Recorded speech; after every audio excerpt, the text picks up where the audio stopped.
Well, good morning, everyone. Today we welcome Dr. Bertagnolli as our subcommittee for the first hearing as the director of the NIH.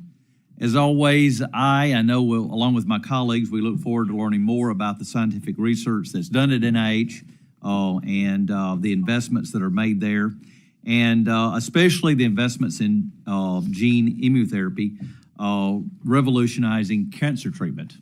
Also cures and prevention for early stages of diabetes, and the diagnostic testing and imaging that can catch the progression of a disease when there is still time for it to change course.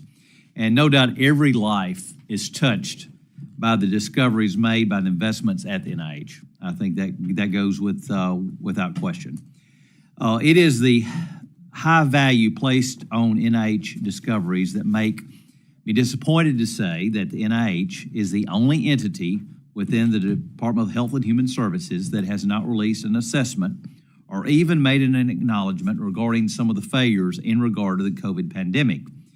For many of the American public, trust in the institution is gone, and once lost, it will take great effort to restore. I would encourage you to put as a top priority rebuilding the confidence in the NIH as a leader in unbiased, nonpartisan, objective basic science. It is that history of research that has helped support medicine and that have saved countless number of lives. Annual funding to NIH, more than $48 billion, was given last year, larger than the annual gross domestic product for half the world. The magnitude of the investment showcases the importance of America's that we place on being the world's leader in research and in innovation. I know it is critical to our nation's security that America remain that leader. China's 1,000 Talents program and outsized investments in biomedical research are clear dangers to our national interest. Combating foreign interference at our research institutions should be a top priority, and I want to let you know that you have our support. I look forward to learning more about NIH's efforts to protect security of data and intellectual property. In the current global environment, concerns over foreign influence on U.S. biomedical research have intensified. This committee's appropriation bill prohibits certain foreign entities, including the Wuhan Institute of Virology, and any lab owned or controlled by the government of China, Iran, and Russia from receiving funds for conducting research due to the risks they pose to the American safety and security. Despite increased efforts by the NIH to combat foreign influence in biomedical research, failures related to foreign influence persist.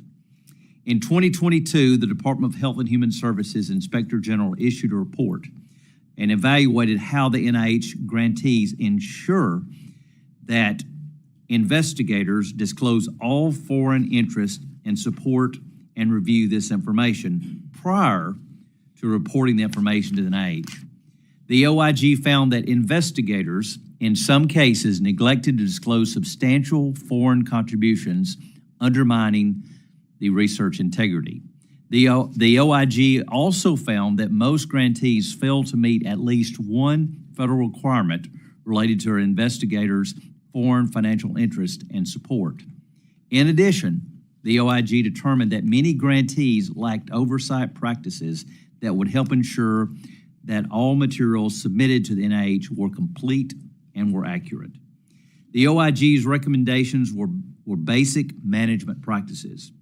Ensure investigators are trained, have clear disclosure policies, and they would validate reports. Very simple, very necessary, and certainly overdue.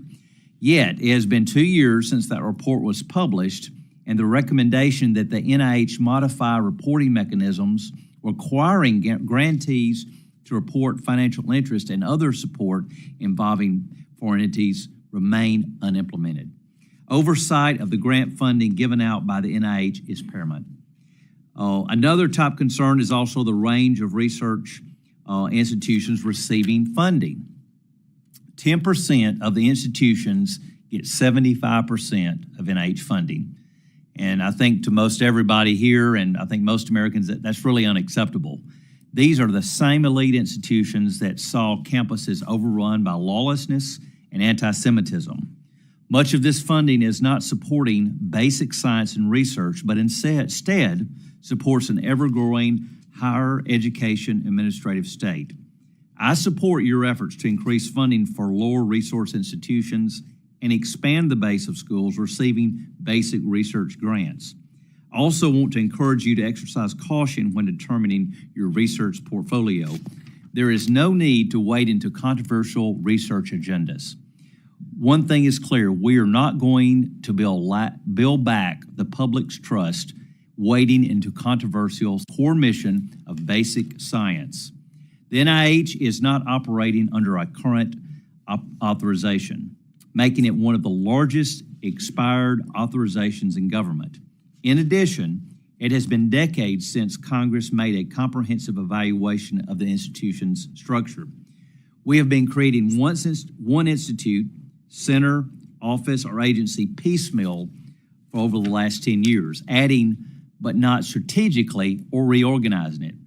This year, in cooperation with the Committee on Energy and Commerce, we solicited broad input from research communities to engage on this very reform. Instead of a bold discussion on how to move NIH into the future, we have gotten staunch adherence to the status quo. COVID has shown that the status quo is unacceptable. I hope that more leaders in the research community will recognize this pivotal opportunity to develop an NIH that serves science and the American public better. We understand that the House proposal is an opening start. It is a discussion, and that more work needs to be done by authorizing committees of the jurisdiction. However, I do believe that we should all be able to agree that the NIH we have today does not reflect the best structure to achieve its mission, nor the best structure for science. We should not shy away from this reality. And I would add that several of these reforms were suggested by the Institute of Medicine more than 20 years ago.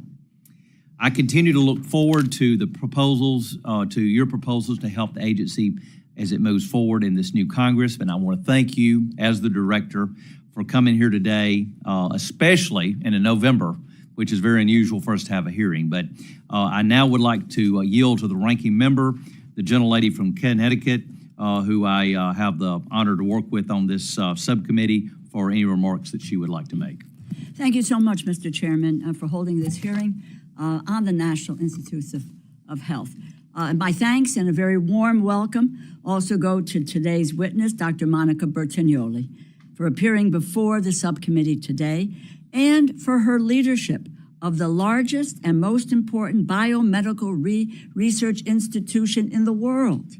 Dr. Bertagnolli, the first surgeon, second woman to hold the position of director of NIH, is a world-renowned expert on clinical oncology. And over her incredibly accomplished career, she has greatly advanced our knowledge on the genetic drivers of cancer. The millions of American families that are directly impacted by cancer are better off for having had Dr. Bertagnolli at the helm of the NIH. Dr. Bertagnolli has been laser-focused on ensuring NIH's life-saving research reaches more places and more patients, especially in rural communities. And she understands that health policy must be first and foremost based on science and data. And the American people are behind her. The American people do trust the NIH. Over 88% of Americans agree that basic scientific research that advances the frontiers of knowledge is necessary and should be supported by the federal government. I am proud of the broad bipartisan effort that has gone into building up this critical institution that brings hope to millions of American families, as well as patients around the world. From 2015 to 2023, on a bipartisan basis, the Appropriations Committee increased funding for NIH research by nearly 60%, from $30 billion in 2015 to $47.5 billion in 2023. For 2024, Congress passed another bipartisan bill to fund the NIH, supporting research into cures and treatments for cancer, Alzheimer's disease, ALS, mental health, maternal mortality, and protecting funding for so many other areas of life-saving research. We are a month and a half after the end of the fiscal year without a final labor, health, human services, education bill that can become law. This committee and this Congress should be focused on finishing appropriations bills before the end of this year. Some of my colleagues want to delay our work until well into next year by passing yet another continuing resolution. America is demanding change. They want border security, public safety, help with extreme weather and natural disasters. Those are addressed by government funding bills, and continuing resolutions delay government getting to work. Forcing agencies to operate from continuing resolution to continuing resolution without consistent, predictable resources hurts the American people and worsens the issues we examine with each hearing. At a time when we must be able to quickly respond to crises at home and abroad, delay is irresponsible, dangerous, and a waste of taxpayer dollars. Democrats are ready and willing to negotiate. It is time for our Republican colleagues to come to the table. The president's budget also requests $7.8 billion for the National Cancer Institute, an increase of $615 million. As a survivor of ovarian cancer, I know I am here today by the grace of God and because of biomedical research. Promising advances in cancer research, including immunotherapy, continue to bring hope to millions of Americans facing a life-threatening cancer diagnosis. One of my top priorities as both chair and ranking member of this subcommittee is to address the mental health crisis in this country. Tens of millions of Americans struggle with mental illness and do not have sufficient access to mental health care. I want to know how research is helping to understand what it is that's happening in our brains or in our genes, and how science can help to prevent or treat mental illness. I look forward to hearing about progress in treating Alzheimer's, ALS, and diabetes, as well as advances in addressing maternal health, health disparities, and so many other diseases or health conditions facing millions of American families. For this subcommittee, it is our responsibility to finish full-year appropriations for health, education, and labor programs, including life-saving research at the NIH, which brings me to the topic of today's hearing. The president's budget for fiscal year 2025 requests a total of $49.8 billion in discretionary funding for the NIH, an increase of $1.2 billion. Dr. Bertagnolli, I am very pleased to see the administration's proposal to boost funding for women's health, including your request to double funding for the Office of Research on Women's Health to more than $150 million annually. NIH-supported research has us on the cusp of curing endometriosis, and they are ramping up investments for menopause, which will ultimately impact half of our country's population.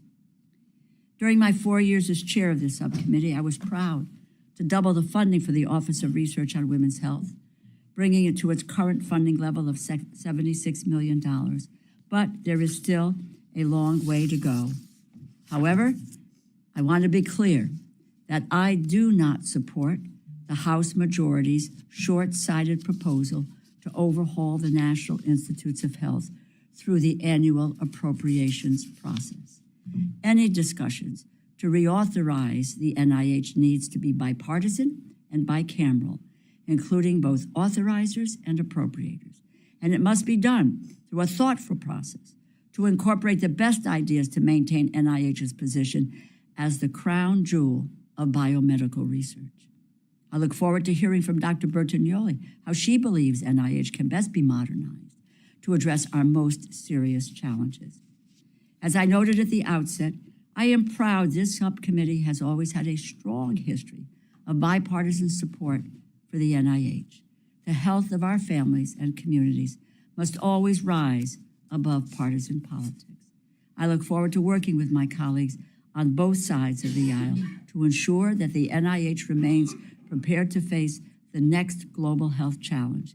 It is my hope that this subcommittee will resume an effort that began when I was chairwoman in 2019, which was to invite an additional panel of institute and center directors to testify. I value the research of every institute and center, and I believe it would be of great benefit to the subcommittee to have the opportunity to hear from others directly. Thank you again, Dr. Bertagnolli, for being here today, and I yield back. Thank you, Ranking Member DeLauro. And at this time, we would like to recognize Director Bertagnolli, and we look forward to hearing your testimony. Thank you. Chair Adderholt, Ranking Member DeLauro, and distinguished members of the committee, it is an honor to testify before you today. Let me start by thanking you for the funding you provided to NIH in fiscal year 24. I know you're facing a difficult year and appreciate the NIH funding you included in your fiscal year 25 bill. American taxpayer dollars that fund NIH go to every state in the union. Each year, NIH awards nearly, I could get closer. How's that? Sorry. Each year, NIH awards nearly 60,000 new grants supporting more than 300,000 researchers at more than 2,700 institutions across our nation. We are proud to contribute to nationwide innovation in biomedical research, to be a tremendous engine for our economy, and to support the next generation of researchers who will meet the challenges of the future. Decades of sustained investment in fundamental science are producing exciting results. How can we replace a defective gene, thereby achieving durable remission of a debilitating disease? How do we enlist the specific function of the immune system to cure cancer or autoimmune disease? How do we develop replacements for vital tissues and organs to return function lost by injury or disease? Our laboratories, our top priorities is to earn back trust lost during COVID. We need to better community care providers and their patients, partnering with them in primary care providers and their patients, partnering with them in research that addresses their specific needs. Our work is urgent. This new network, involving all NIH institutes and centers, was stood up in less than a year. And in early December, we are looking forward to the first in-person meeting of investigators serving many rural communities. Going forward, we will broaden participation so that communities throughout the entire country can drive progress in health relevant to their unique needs. This nationwide partnership with the people we serve will go a very long way toward earning trust. NIH cannot meet its goals without integrating all that we learn from our laboratories, our clinics, and our communities. What makes this possible are data. We have data arising from a nationwide healthcare system linked through electronic health records. Researchers receiving the more than 60,000 brand new grants each year must make their data available for sharing with the broadest possible research community. That is a lot of data. And artificial intelligence has dramatically changed the way we think about its potential value. We must expand the National Library of Medicine to fully engage our partners, both within and outside of government, to advance data use, data analytics, and data science. We must put our data to work as the possibilities for discovery and health improvement are tremendous. We have so much important work to do. Families across the country are facing high rates of maternal mortality, struggling to care for those suffering from Alzheimer's disease and losing loved ones to substance use disorders. The 2025 President's budget represents support to address these critical needs, as well as many other important programs that I suspect we will discuss today. We know that we are not perfect. no agency ever is. We must continually to seek better ways to deliver what people need. We look forward to working with our newly reconstituted Scientific Management Review Board and with all of you to drive needed operational and administrative advances. NIH-supported discoveries have benefited all of us, and we are poised to do so much more. Your continued support of our mission to help all people live longer and healthier lives is crucial. Thank you for the opportunity to appear before you today. I look forward to answering your questions. Thank you, Director. And we will start the questioning. We will have 5-minute rounds as usual.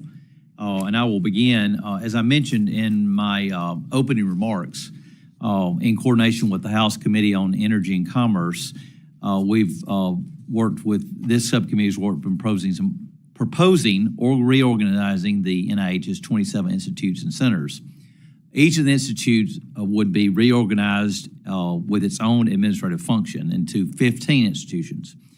We all want the NIH to remain the world leader in biomedical research, and the agency must be able to adapt to changes in science and new health concerns.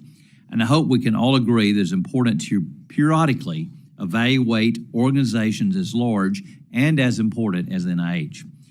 Former NIH directors have noted that agency's sprawling structure can undermine its effectiveness.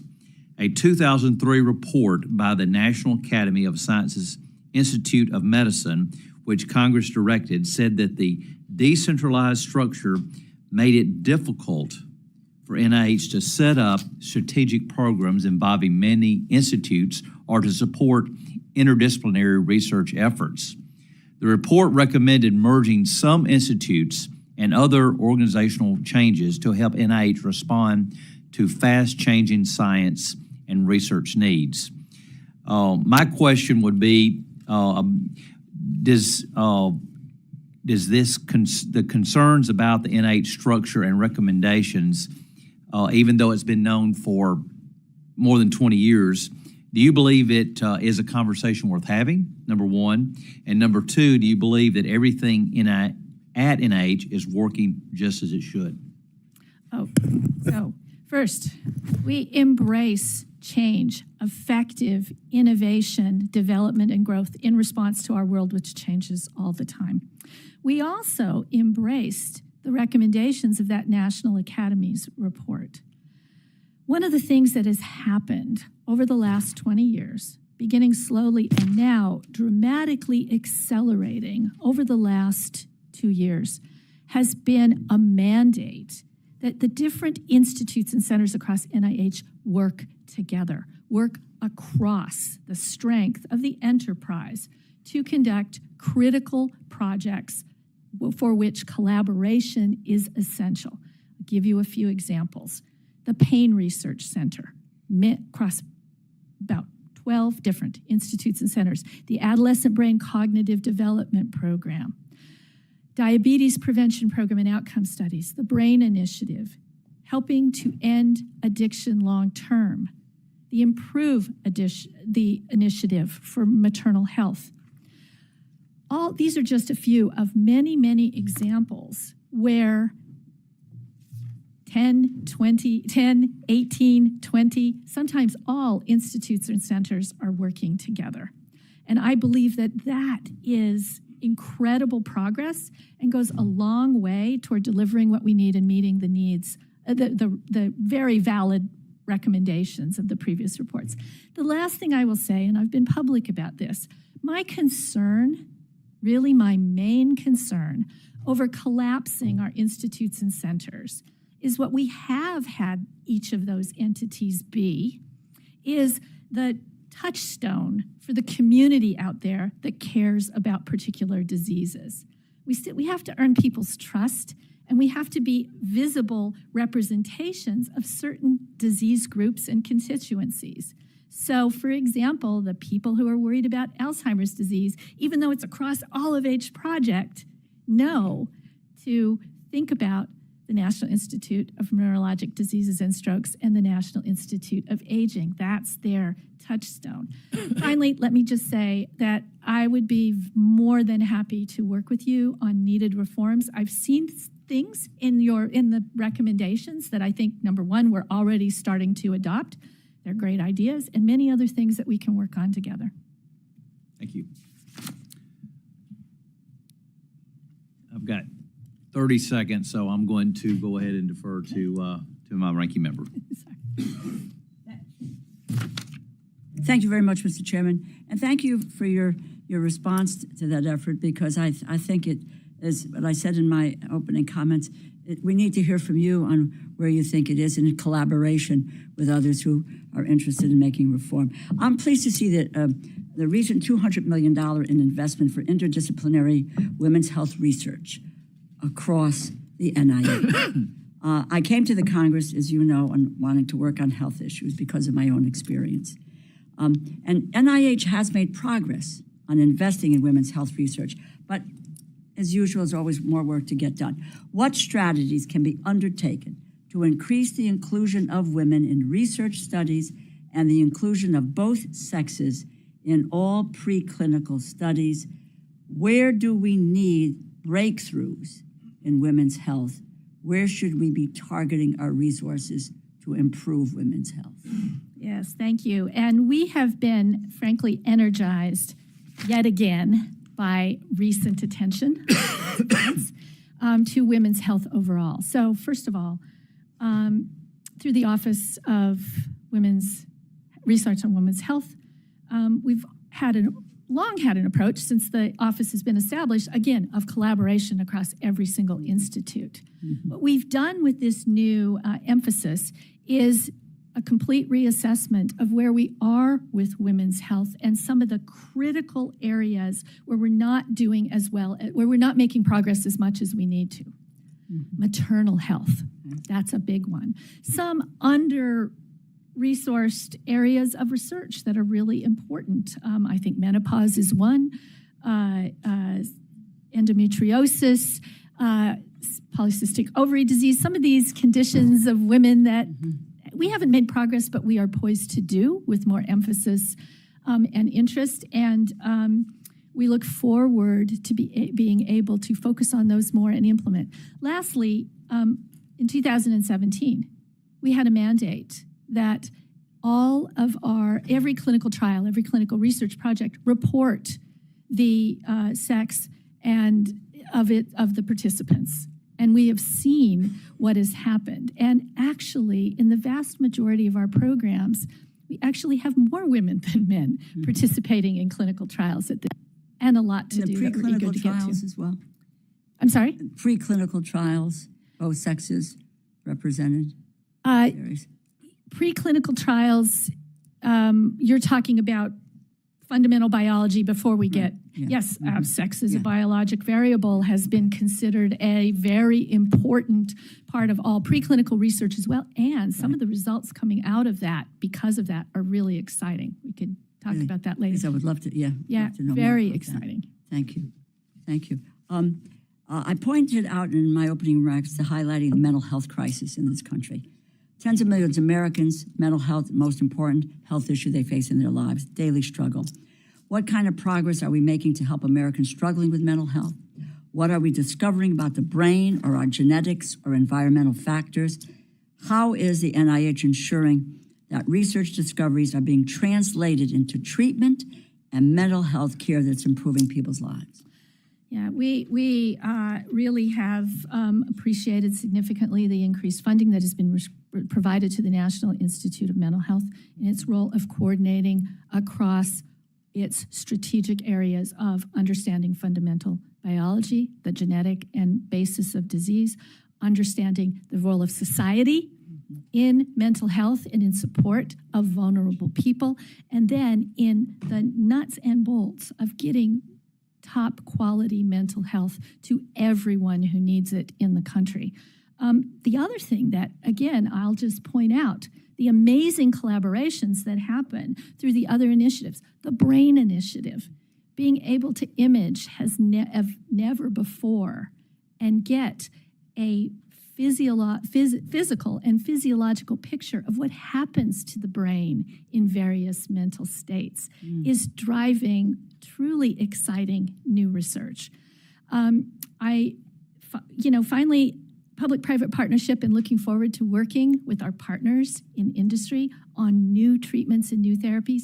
Let me just end by saying the two greatest areas of opportunity: better science giving us new opportunities for treatment and therapy, and society, better support of the role of community and society and health and care in being able to help people with mental health issues. My time has run out. I got about 3 seconds, but thank you for your collaborative work with the Women's Health Initiative, and thank you for what you're doing in these areas. And secondly, it's wonderful to listen to you and the passion in which you talk about the science, the data, the research, and what exciting discoveries are being made. Thank you very much. I yield back.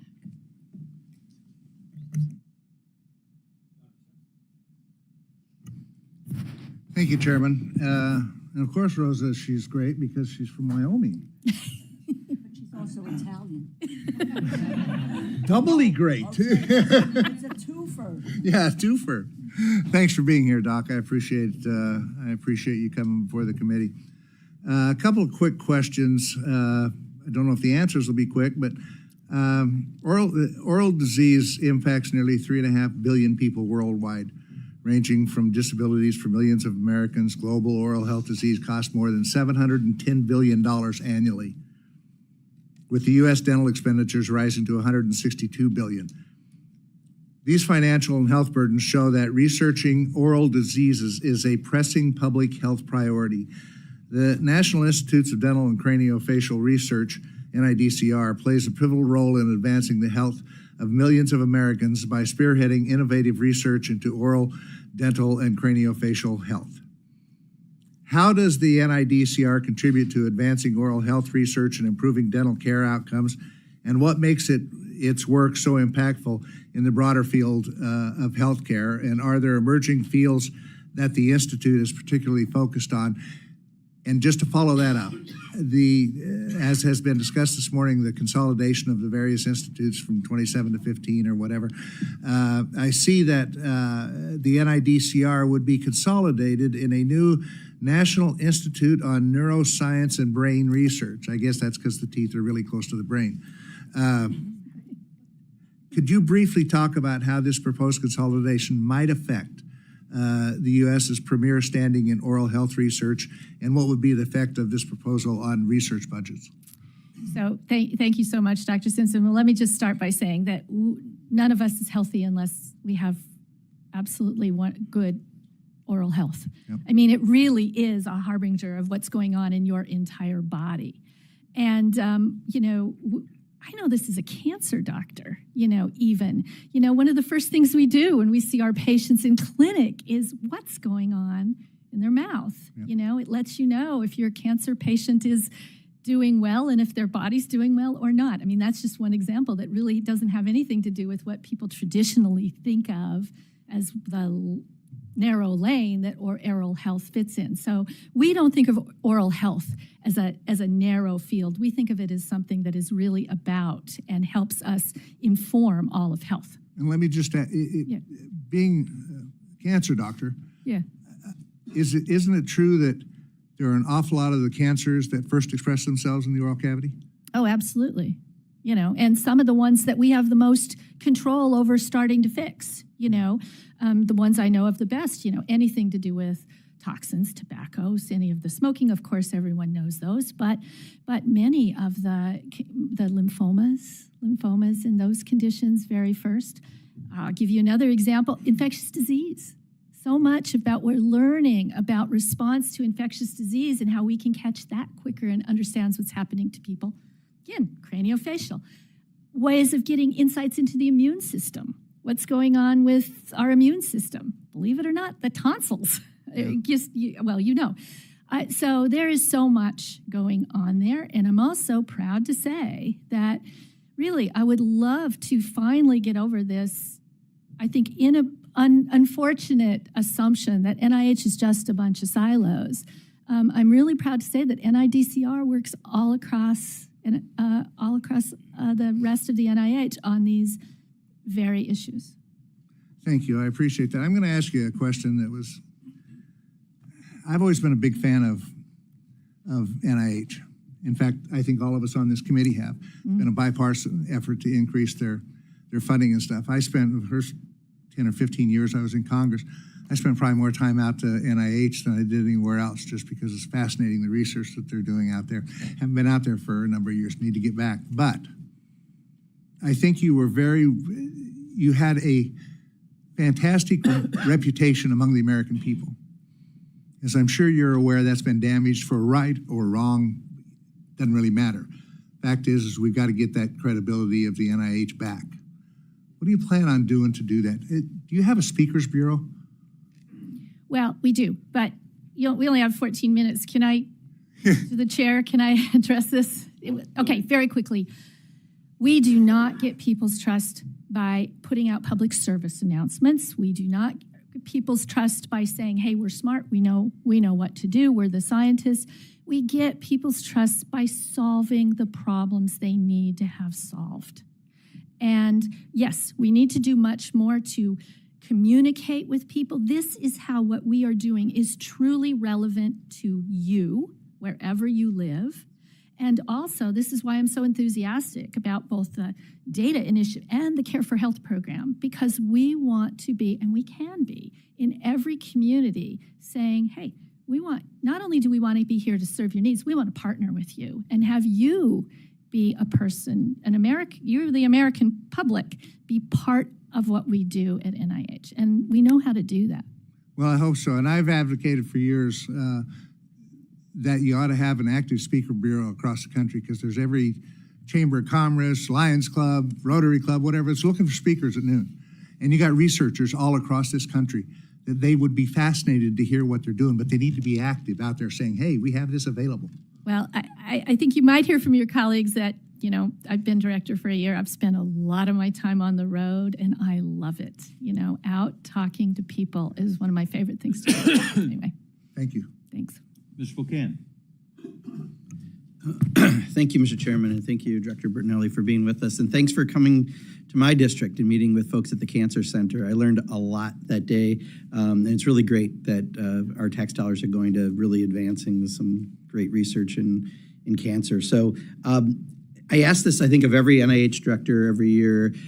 Is there any drug that you know of that's come to market in the last year that hasn't had support from NIH? I can't think of one. Okay, No. I think it's been consistent like that. So we invest literally in every drug that comes to market. So then let me ask this question, and I often start with about Martian rights, but let me ask it in a different way. Why is it that we, on average, pay 15 times the price for drugs in the U.S. than we do in Canada or Europe? Well, I can't answer that question. But let me tell you what I'd love to speak to, which is what I think is the right way forward for this issue.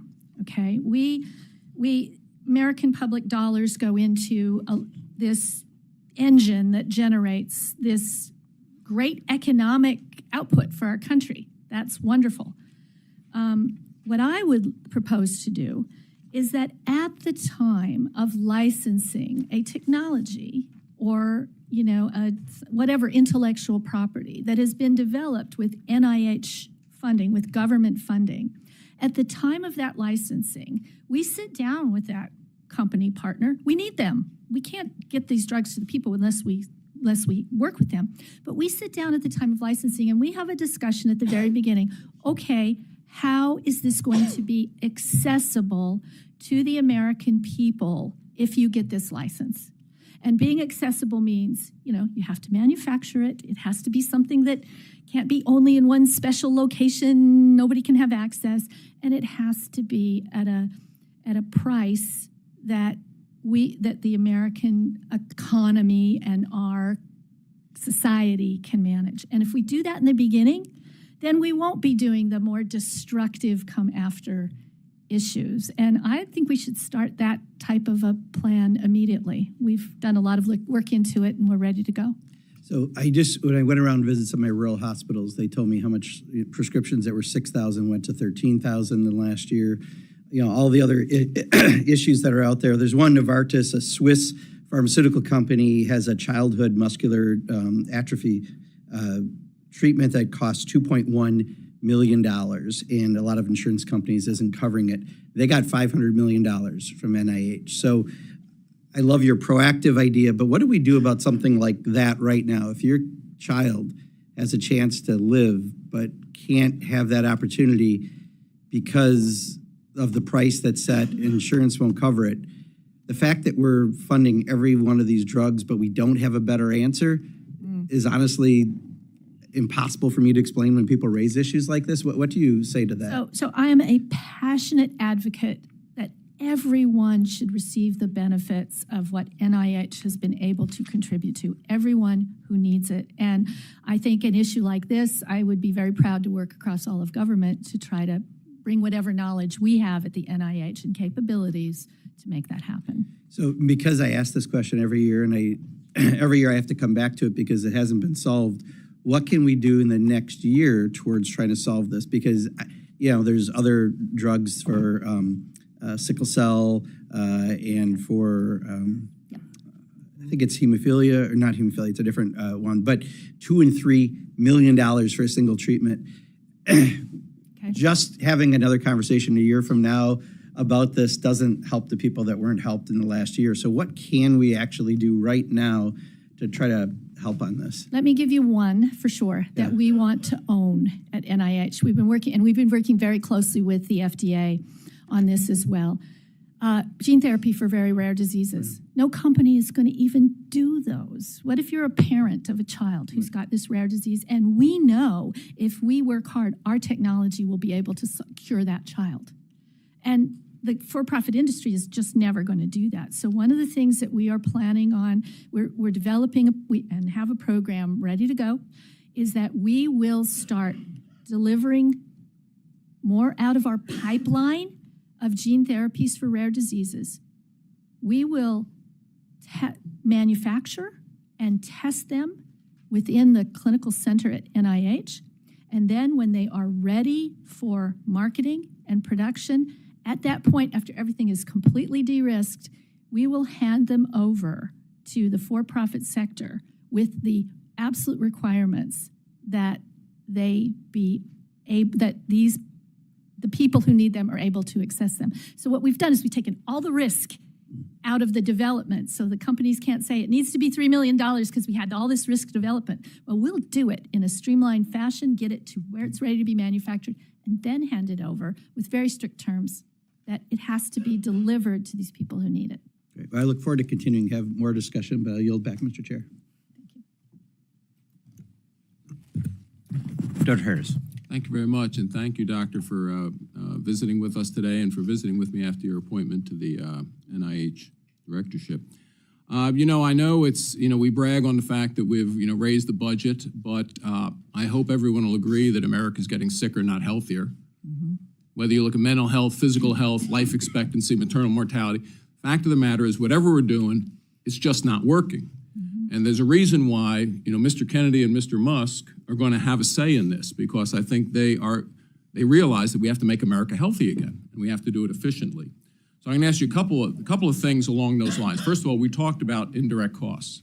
Fact of the matter is, in my agriculture subcommittee, we limit indirect costs at 30%, yet at NIH it's functionally limitless, including large endowed universities who actually are subject to the excise tax we impose. I mean, these are large. These are, $500,000 endowment per student. We're still subsidizing their administrations, their overhead. So I would urge you to consider applying the same caps, which would allow, as we have in agriculture, which would allow us to actually fund far more research projects. And, the university's got to get a little bit of skin in the game, more skin in the game than they have. Let me talk about nutrition and prevention, because this is something I have spoken with Mr. Kennedy about. We have the attitude in America that Ozempic, I guess, is going to cure our nutrition problems. Yet we spend in the SNAP program, for instance, $110 billion program, $10 billion on sugary sodas, and probably $5 to $10 billion on salty snacks. Yet when I had a hearing and we called over to the NIH to get someone from the Office of Nutrition Research to actually testify on this, we were told you don't have a scientist at NIH who specializes in studying diet-related diseases. Is that true? I mean, you list Alzheimer's as a major cost, but obesity, hypertension, diabetes, these are the drivers of huge costs to our Medicare program. Do you really not have a scientist at NIH who specializes in studying diet-related disease? Well, so I'm really glad that you brought up these issues, Dr. Harris, because you couldn't be more wrong. I mean, that perception could not possibly be more wrong. I mean, nutrition is fundamental to health. We all understand that. And I can't think of a single institute or center across NIH that doesn't in some way or form have research that touches on nutrition. You're missing my question. Okay. In the Office of Nutrition Research, we were told you don't have a scientist at NIH who specializes in studying diet-related disease. Is that true, or were we told that because NIH just didn't want to get involved in this argument over the SNAP program? You'll have to get back to me because obviously you don't know the answer. That's what we were told. I got to tell you, Mr. Kennedy will probably change that over at NIH. I believe that's incorrect, but yes, I will. Well, then you'll have to explain to my office why we were told that you don't have one.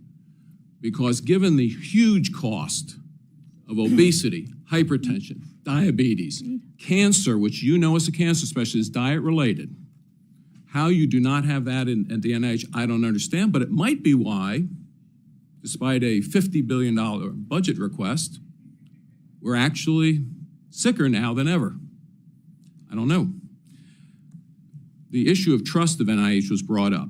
Now, you recently received a letter from House Oversight regarding a $9.7 million NIH grant after Dr. Johanna Olson-Kenny, the medical director of the Center for Trans Youth Health and Development at Children's Hospital Los Angeles, told the New York Times that she plans to delay publication of her study, NIH-funded, because the multi-year study found that puberty blocker treatments for adolescents with gender dysphoria did not experience mental health improvements.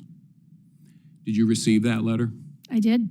Is it true that she's delaying publication of an NIH-funded study because I guess someone didn't like the outcome of the study?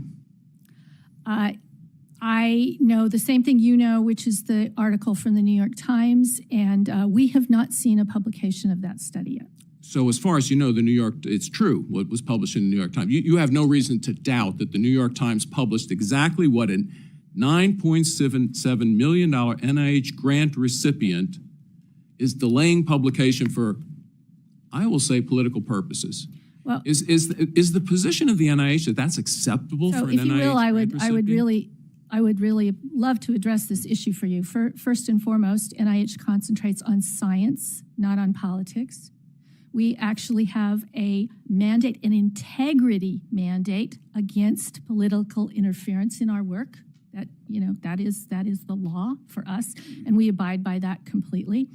This particular issue, the particular issue of whether our grantees publish or not, we absolutely encourage our grantees to publish. It's also probably the leading criteria for them ever to get any funding in the future. If they haven't published on what they did before, they're not going to get funded again. But more important than that, there's two safeguards to make sure that the public gets access to data as a result of publicly funded research. And this is not an option for the individuals. They have to submit a progress report every year. And when their research is done, their data becomes the property of the public. It is U.S. government data and has to be shared appropriately with the biomedical research enterprise. So even if an individual, we don't compel them to publish, but even if they don't, we will have those answers to deliver for the American people and for you. All I can say is the American people spent $9.7 million on that study. That study should be published because, as you know, this is what creates the doubts about the NIH. Yield back.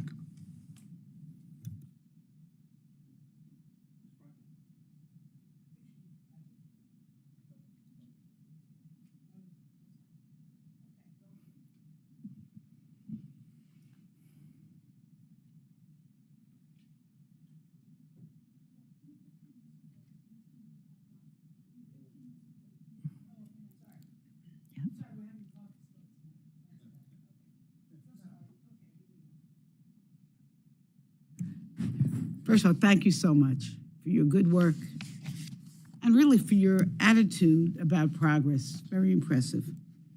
So one of the things that's concerned me is that there's been some talk by some of who might have leadership positions in the next administration of discouraging vaccination.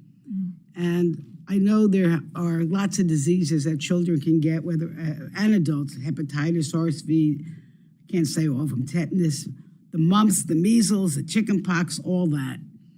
Could you tell me what would be the downside, I'll put it that way, if our children specifically were not vaccinated? Yeah, thank you for raising this issue. So if you go back 100 years ago, the leading cause of death, and it was dramatic, was infectious disease. And why did that change? Vaccination. That is the single reason, vaccination. And it's been, even in my career, my lifetime, that I've also seen individuals who unfortunately were in the womb when their mother got rubella, terrible congenital malformations that happen. So it's not just the consequences even for the individual, it can be mother to child, and then finally, across society when we see the spread of infectious disease. So I don't think, in what we will see immediately, if all vaccination suddenly stops, we will see much more severe illness and death in children. But then within, it doesn't take too long where you have mothers who haven't been vaccinated and might get rubella. Look at what has happened. Look at what the scourge we had with polio. I mean, and then I'll also remind you all, look around the world, because there are other places in the world that have this, that do not have widespread vaccination of their populations, and look at the tragedies that we see there. So I think it would be very disturbing. Yeah, well, I'll say thank you for giving me the answer. It sounds pretty alarming. So 90% of pregnant women take prescription medication. Only 5% medications include data on their impacts during pregnancy. And I'm going to get right to my question. There was some recommendations in the 21st Century Cures Act, which set up a task force on research on pregnant and lactating women. What is NIH doing about these recommendations and handling this issue? Yeah, this is a critically important issue, and total lack of data to help women and their providers understanding what is safe to take during pregnancy. We've worked very closely with FDA on this issue. The other thing that we have done is we've stood up a group within NIH that are pharmacologists and gynecologists who work on the issue of what do individual drugs look like? What do they think the safety, risk levels? What do we already know from what's data out there about when women happen to have been taking these? So gathering the data we already have and informing, then increasing the clinical trials participation of women, not putting the fear that if you be on this trial and these drugs, you should be excluded. But I have to say there is still one tremendous roadblock, and that is the huge concern over any trial that's being run, certainly by the pharmaceutical industry, over litigation if there is some untoward effect during pregnancy and their drug was being tested. So we can do everything we can to figure out what can be safe, how to care and advocate for inclusion of women in more of these trials. But I think a real solution is going to take some kind of more security for the people who are, the companies that are at risk when they do these studies and are worried about litigation. Real quick, we know that Medicare has been negotiating the lower costs of drugs. hopefully that'll be implemented eventually, probably in the next year or so, I think. But what do you anticipate that means for the health of our seniors? Well, I think anything that increases access to needed medications where we have great proof of benefit, anything that can increase access to everyone who needs it is going to be of great benefit. And this would be, certainly affordability is one of the issues with access. Thank you very much. I yield back. Thank you, Mr. Chairman. Dr. Bertagnolli, thank you for being with us today. I sincerely appreciate your visit to our office. You and I have friends in the country who, like yourself, have been lifelong dedicated to the combating cancer. So I thank you for that endeavor and their endeavors in continuing that great fight that should be always non-political and nonpartisan. So I thank you. My question, Doctor, is my state, the great state of Tennessee, has been a strong part of the All of the U.S. research program since its launch in 2018. With thousands of Tennesseans enrolled as participants, the drug program data and research center at Vanderbilt Health, and researchers from several Tennessee higher education institutions utilizing the data for health research. I'm pleased to hear of the progress made thus far. I would like to know how the NIH is taking advantage of this national resource and how it would be supported in the future. And I thank you. So this resource has rapidly become a worldwide treasure. Why?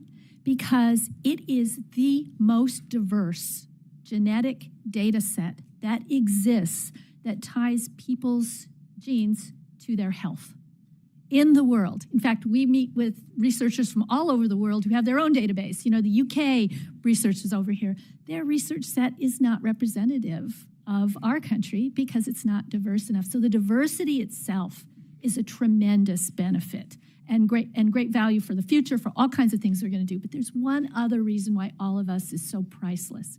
It is everywhere in this nation, and it is people from every persuasion, every walk of life, every race and ethnicity, every socioeconomic status who've agreed to be a partner with NIH to do research.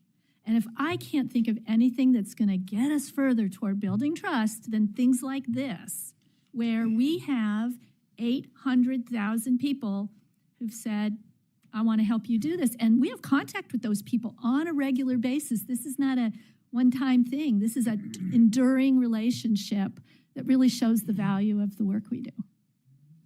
Thank you for your answer and appreciate your being here, and I'll yield back.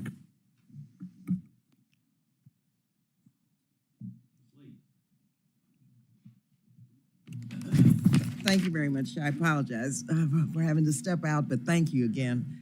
And I will read your testimony, but I just want to say how much I associate myself with all the comments that have been made and the importance of your job, what you're doing, and NIH for the country and for the world, and specifically all of our constituents. And of course, there are many issues that I've been involved in over the years with NIH, which have been very important as it relates to the whole issue around racial and ethnic disparities. And so important. And I wanted to ask you a couple of questions about the sickle cell trait research, because it's very important, and NIH and very few had been focused on this because there's a lack of understanding of the environment and the genetic factors associated with the sickle cell trait. Now, a couple of things. One is it affects 1 in 12 Black Americans and 1 in 100 Hispanics in the United States. I introduced House Resolution 672, which calls for sickle cell trait research, evaluation, and public education and awareness. And a couple of things which I learned over the years and I still haven't been able to get NIH to move forward on. One is that when babies are born, there are sickle cell blood tests conducted to determine whether or not, especially if they're targeted, ethnic populations such as African American Black children. They're tested at birth, by the time they become of childbearing age, they don't know whether they have the trait or not. You have two people with the trait having a child, that it's 50% chance that that child might have the disease. And what in the world, why in the world is not a part of a battery of tests for people who are more susceptible to having the trait? I mean, and just on a personal note, I didn't know I had it. And someone said, well, you better check because, you know, if you have children, that child could have the disease.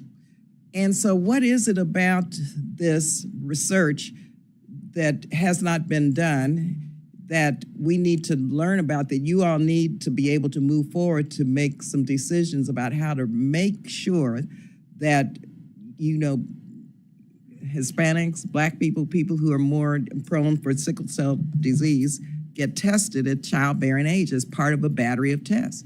Because who knows if they have the trait? You know, the parents don't even know.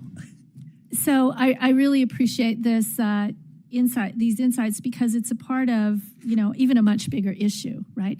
What's our health? It's the genes we inherit, and it's the environment that we live in. It's our communities, it's our environment, it's our nutrition, it's all of these things.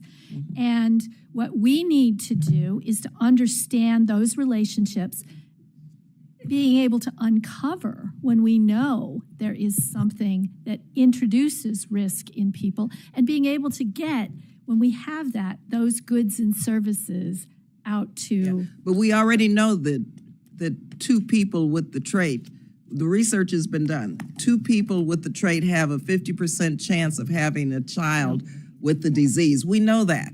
Okay. Correct. So why don't we do something about it? I do think that I do agree with you that when we know we have a risk assessment like that then has implications for how people should be treated, then we need to work with the care delivery and public policy arena to make sure that our useful data is acted upon. But I guess what I'm trying to wrap my head around is why, you know, that won't NIH come forward and say, look, we need to make sure that in a battery of blood tests, that there's some, whatever strategies you use for labs and for physicians that make it a requirement, or at least ask people, do you want this? Because of the risk factors of having children with the disease. I just can't figure out why, because we don't need to start with the research. We know that. I think we can always do better on the implementation side of everything that we do, and I think you raise a very important issue that we could start, you know, considering. And I will say that this is one specific issue that's very important, but we have many more. Yeah, no, I understand, but this is really cost effective. We're trying to find a cure for sickle cell disease, and when you are able to prevent it, you would think that we would be doing that as a priority. I will say, along with the other discussion we just had, that the All of Us program has wonderful return of results to all of its participants, and sickle trait is one of them. So we're proud of being able to do that in a research format, at least. Yeah. Again, it's part of the racial and ethnic disparities that need to be highlighted and prioritized, because it really affects Black people, people of color, and it's not been a big priority of you guys.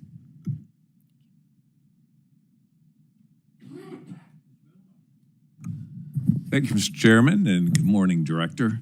I saw recently that NIH issued a consensus statement regarding premature infants and necrotizing enterocolitis in concert with the FDA and CDC. The statement said there was no conclusive evidence that preterm infant formula causes NEC. I wonder if you could talk about why it was important to make that statement and how we ensure that preterm infant formula manufacturers remain in the market. Thank you for that. Yes, very important issue. There was some significant concern that use of these formulas had a higher risk of necrotizing enterocolitis, which can be lethal in little premature babies. Clearly, our data shows that mother's breast milk is the best. And if you look, the studies that we are aware of show that a mother's breast milk for a premature infant protects them better than these formulas. I don't think there's a debate about that. But there's debate about what do you do if the mother can't produce breast milk. Now you've got a baby who has to take, frankly, second best. And second best are these developed, manufactured products. There has been some concern, and I know some lawsuits that have been, that have introduced a lot of challenge over babies getting these formulas and saying, well, they have a higher risk of necrotizing enterocolitis, but when there's no other option, what are you going to do, right? And so we are their National Institute of Childhood Health and Development has brought all of those data and is working with FDA and with HHS on solutions that will help protect, indemnify, do whatever we need to do to make sure that those formulas don't go away. Because the last thing I'll say is those companies don't make a lot of money making those formulas. It's really a wonderful thing that we have them available. Okay, thank you. I also wanted to bring your attention, something that was brought to my attention from a Michigan family made me aware that a child suffered from FSGS, and I'm not even going to try and pronounce the name of the disease, but it's a rare kidney disease that damages kidney filters, allowing waste from blood to impede kidney function. And people who have this untreated can progress to end-stage kidney disease or nephrotic syndrome, often leading to kidney failure that leads to a kidney transplant. And unfortunately, the people with this disease, the kidney transplant doesn't cure it, and often, that doesn't work at all. And so I'm wondering if you're doing any work on improving treatments for those suffering from FSGS, anything being done to improve diagnostic treatments, therapies, anything in that range? So that particular issue I can't speak to, but I can find out because there are many rare diseases. Sure. But I think you also heard my previous answer. Yeah. I think NIH needs to take even these very rare diseases under our wing and really champion the gene therapies that can be ideally curative for these individuals. I'll point you to one thing that I think is incredibly exciting. We have a researcher who is doing in utero gene therapies. Wouldn't that be wonderful if we could test a baby even before it's born, deliver a treatment, and eliminate suffering from things like this? And we really want to be a part of that. I was intrigued by what you were talking about, the biomedical research on rare diseases and the desire to, because there's risk involved and not a lot of profit involved for a business, that you're working towards developing these therapies, maybe even pilot plants or manufacturing, testing them. I think that's very encouraging to hear, and I would love to learn more how I can be supportive of that. Well, thank you. And I think I'm sending the message that we are responsible for everybody, and we really have to be here for what the private sector can't do. Leave to the private sector what they will do, absolutely. Be their partners, totally. But if they're not going to do it, we can't abandon these patients and these families. Thank you very much, and I yield back.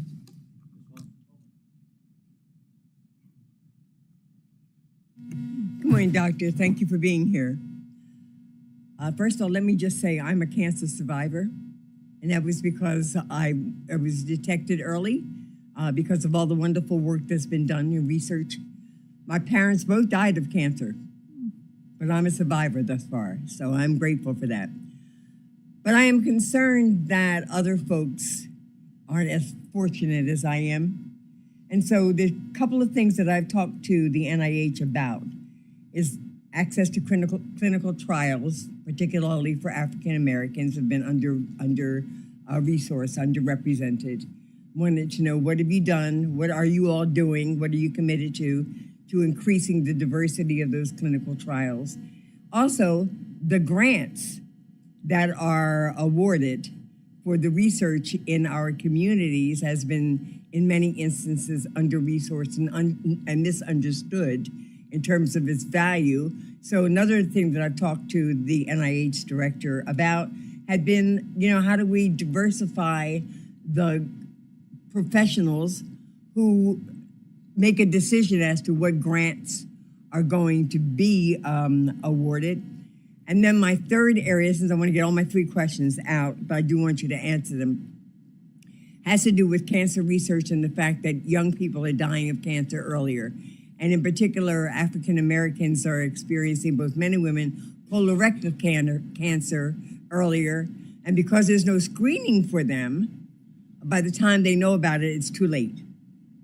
What is it that your research is showing you that you all need to be doing, or we all need to be doing and supporting to change that situation? Yeah, well, certainly. Thank you for that. Let me let you know that I'm also a cancer survivor, and the reason I am here and healthy and expect to live a full, long life is the work of the NIH, frankly. Wow.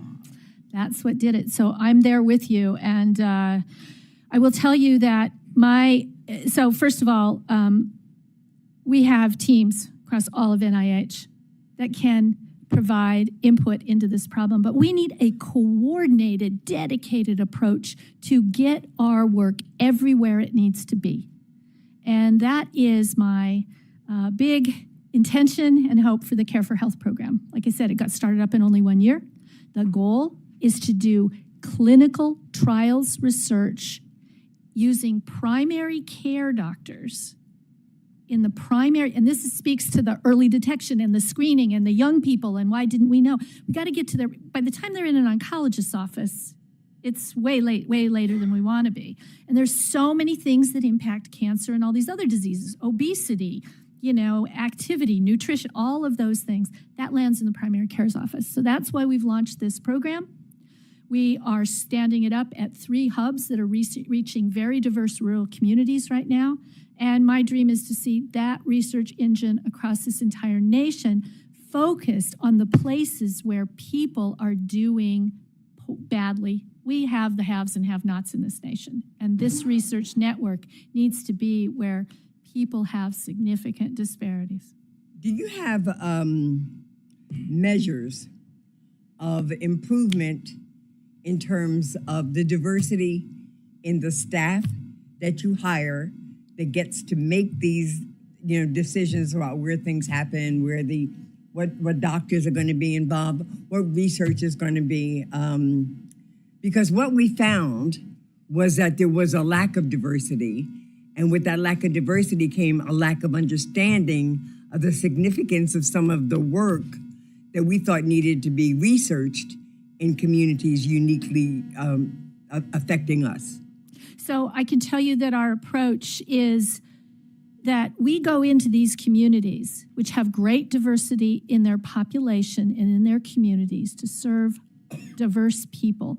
And we go in and they become our partners. They become part of the decision-making process. Frankly, they tell us what research they find most meaningful and they want to do. So it is really, this new program is tailored to every community we come into. We can do this. We're all of NIH. We have 27 institutes and centers. So we can tailor what we do to whatever a community tells us their need with the people, the primary care community and the people, the supporting members, faith communities, you can think all kinds of public service organizations that are local, and bring them into the process of developing the research. It's really, I think, exciting. And I'm so pleased to see our first investigator meeting in 2 weeks. Thank you, Doctor. I yield back. Thank you. Thank you, Chairman Adderholt, for holding this hearing today. Dr. Bertagnolli, our national debt just topped $36 trillion, and this committee has made the tough but necessary decision to propose historic reductions to NIH's budget, as we have done in other areas, to help get our fiscal house in order. We need to be as efficient as possible in all areas. And one area that your agency has a deeply concerning track record on is transparency and accountability. In July of 2021, the National Archives investigated the unauthorized disposition of HHS Secretariat records. And on July 10th of 2023, an investigation was opened regarding NIH officials using personal email accounts. Now, NARA's Inspector General is investigating similar issues within NIH. Are you familiar with this investigation? Yes, I am. Okay, great. Well, in this letter, it says that a senior scientific advisor used a personal email account in an apparent effort to evade the strictures of the Freedom of Information Act. Now, it also asks in paragraph 2, it says NARA requests that NIH investigate these allegations of unauthorized disposition of NIH email records, and it asks, please provide a comprehensive report within 30 days detailing NIH's findings. So my question to you is, have you responded to NARA?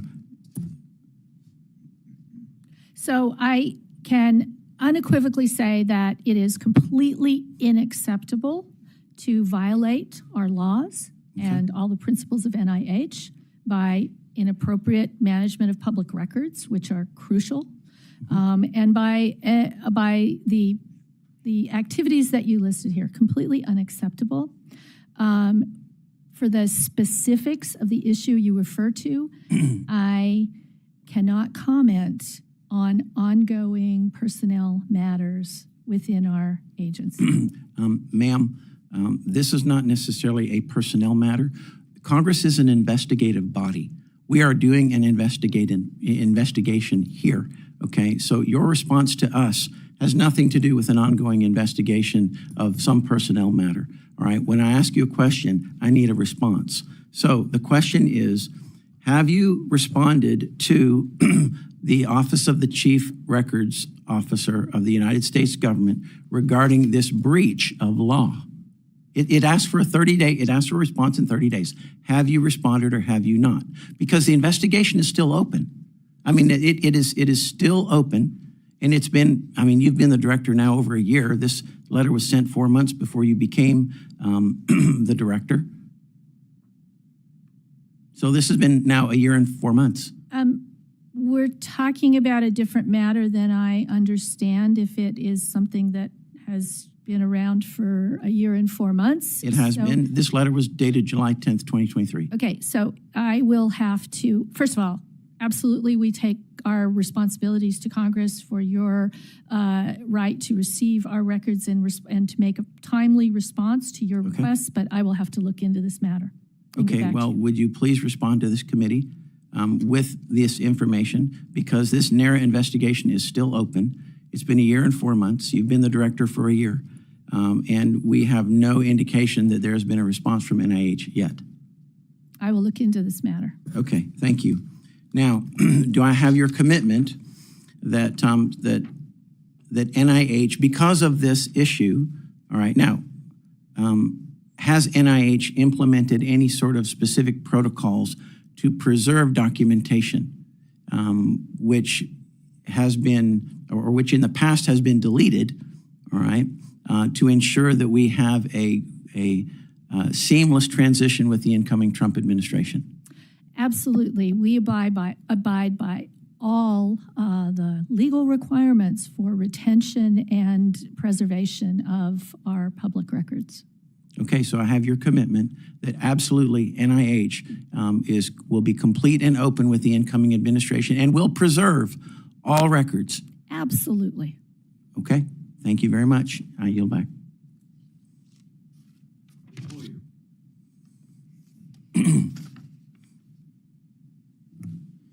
Thank you very much for being here. I'm going to ask you some general questions. First of all, we've had very few hearings about an agency on which we spend $50 billion. 10 of the 27 institutes and organizations that you have account for about $40 billion, a little less than $40 billion of that. Cancer being the number one and IAID and others having similar numbers but lower than the Cancer Institute. Would your directors of at least the 10 who account for about 80% of the spending be willing to testify before this committee regarding the fiscal year 26 budget when it comes up next year? I'm sure they would.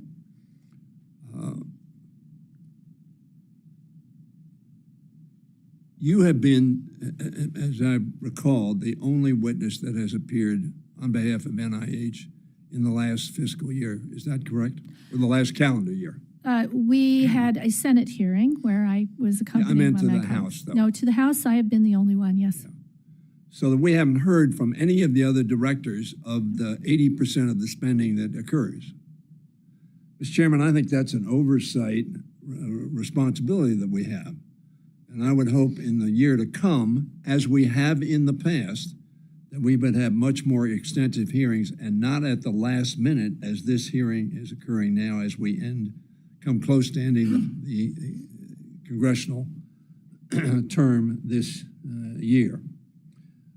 Secondly, I want to have you talk a little more about Dr. Harris's conclusion that the health of Americans is worse. I talk in the context of the three leaders who served this House for 20 years, all in their 80s and all doing pretty well, mainly because of the healthcare system that we have in this country. Mr. Natcher used to say, if you take care of the health of your people and the education of your children, you'll continue to live in the strongest and best country on earth. That's why we invest in NIH. We invest in national defense as well, of which I've been a supporter every year that I have been here. But we lost 1 million people to the pandemic. We lost 500,000 people to World War II. So that our investment in NIH is critical to the health and national security of our country. And I think, Mr. Chairman, frankly, it behooves this committee to have much more extensive hearings with respect to this expenditure of money and the critical impact it has on the health of our people. Lastly, because I'm sure I got 2 minutes. I've always been worried about the decline in the pay line of our extramural payments because it adversely affects incentives for young researchers to go into basic biomedical research, which is the central, critical, important point in long-term health. Would you discuss briefly or explain to me briefly where we are on pay lines in the various institutes? Yes, the institutes and centers range from, around 10 to 12 to a high of 20s or low 20s in their pay line. And what would be the optimal? Well, that's hard to say. All I can tell you is unequivocally, we leave brilliant work on the table every single year, and because of those lower pay lines. Let me interject. In the course of the service on this committee, and I went on this committee in January of '83, pay lines have at times been in the 30s. Correct. With the scientific community judging that at least 3 out of 10 of the requests and applications are good science. Would you agree with that? Oh, absolutely. Yeah. Mr. Chairman, I would hope that we would have a hearing on that because what I'm concerned about is China, Japan, Korea, Europe is a more welcoming environment in some cases for our young researchers.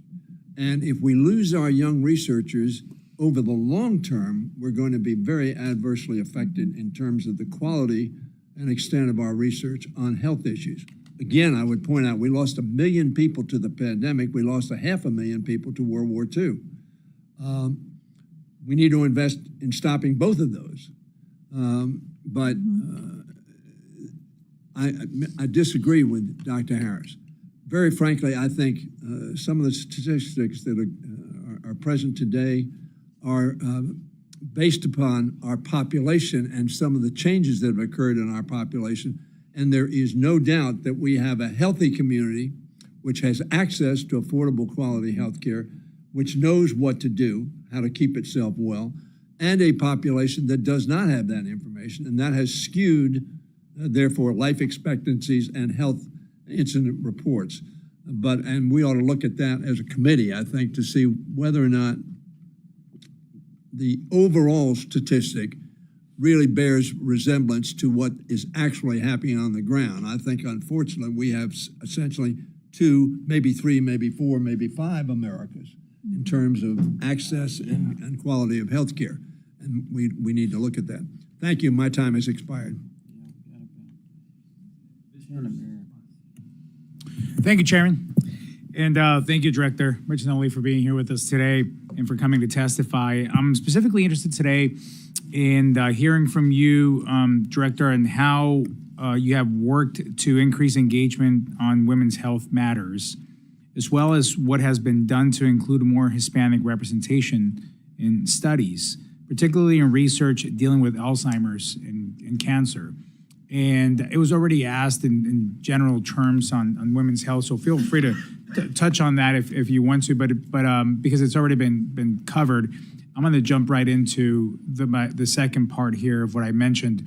Thinking specifically about cancer, the University of Arizona is a Hispanic serving institution, proudly hosts a comprehensive cancer center, where currently research is being done to understand how cancer, like breast cancer, lung cancer, or ovarian cancer, are specifically impacting Hispanic communities.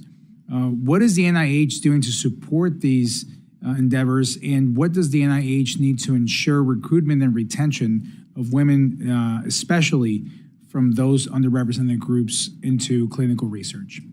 So, yes, thank you. You hit such a core topic and principle for me. You know, biomedical research has to include everyone, and it matters, okay? We're the genes we inherit, but we're also our society, our environment, where we live, what we eat, our culture has profound influences on health. So including diverse cultures, like I know the Hispanic community is how many different diverse cultures, right? It's certainly not a monolith either.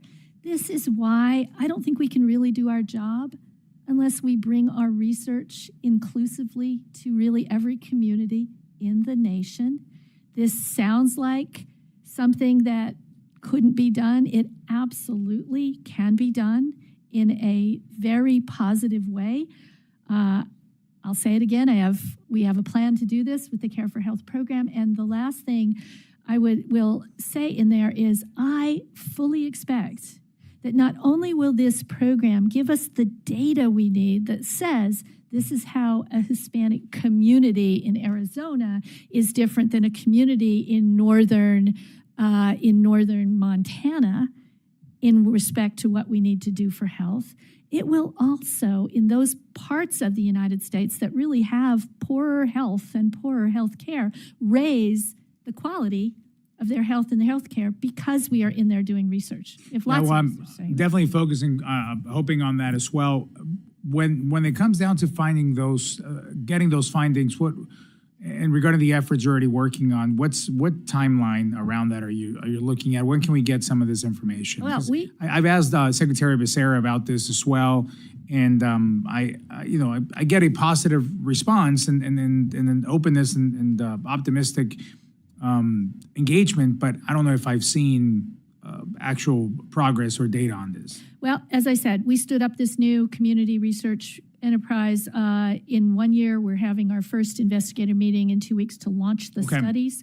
And we're launching studies that that are already ongoing, that these communities will participate in, just to really supercharge it, to get it running and start getting results immediately.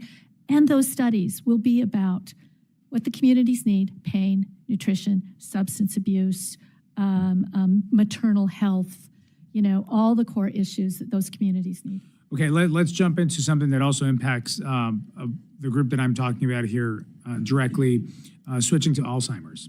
I've been learning a lot about this disease. I've been working very closely with my community in Southern Arizona on this. I've jumped with both feet in helping here and doing something about this. My neighbor was recently impacted by this, my neighbor's wife. So it impacts, once you really start paying attention, it's out there way more than I think most realize until you start really looking into it. So researchers, again, at the University of Arizona estimate that by year 2060, the Hispanic population will at least double the size, and that the Hispanics are about 1.5 times more likely to be diagnosed with Alzheimer's or dementia. So what is the NIH doing to understand these trends? And also on that, what can we do to ensure that the Hispanic and Latino populations are being sought and included in these clinical trials also? Yes, so Alzheimer's disease, incredibly complex issue that lots of generous funding coming to the NIH has really helped us take an incredibly comprehensive approach, okay? And this is our mantra. It is the fundamental science. What are the genetics of Alzheimer's disease and how do they affect people's risks? What is the environment and what are those contributions? And critically, and use those tools to develop new treatments, but not ignoring the role of prevention, right? You can't start managing Alzheimer's disease when somebody is 55, 65, and they're already exhibiting symptoms. We have to be able to detect it so much earlier and to intervene with people at risk far before to prevent them or at least ameliorate the symptoms that they have, keep them healthy and thinking and with us as long as possible. So there are efforts across that whole spectrum. And I will say, I also have an iron fast commitment that anything we do in the development of these new therapies will get to every single community. Thank you. And thank you for that answer. Out of time, Chairman. Thank you. Thank you, Mr. Chair. Thank you, Director Bertagnolli, for being with us today. According to the Department of Health and Human Service Office of the Inspector General, about 80% of NIH funding goes to support research grants, including grants to foreign organizations. In 2002, NIH awarded approximately $257 million in funding to 224 foreign grant recipients. As I'm sure you're aware, a report released by the Office of the Inspector General last December found that the vast majority of foreign grant recipients failed to complete and submit even the required annual audit reports, making it impossible for the NIH to effectively monitor these foreign grant recipients. The report found that NIH did not receive 81 of the 109 annual audit reports for foreign grant recipients, and for 7 of the 10 audit reports that required follow-up actions, the NIH did not follow up. What policies or procedures have been changed since the release of this report? This is an Appropriations Committee. I think we have responsibility to the American taxpayer to demand accountability for the money that NIH administers. Oh, absolutely. And my response is we've been working very closely with the results of the Office of the Inspector General audit to strengthen our oversight. We have taken measures for those who are in noncompliance to penalties for noncompliance, which means withdrawal of their ability to receive funding from the U.S. government. And we'll continue to take this very seriously. We expect our foreign grantees to comply just as rigorously as do our domestic ones.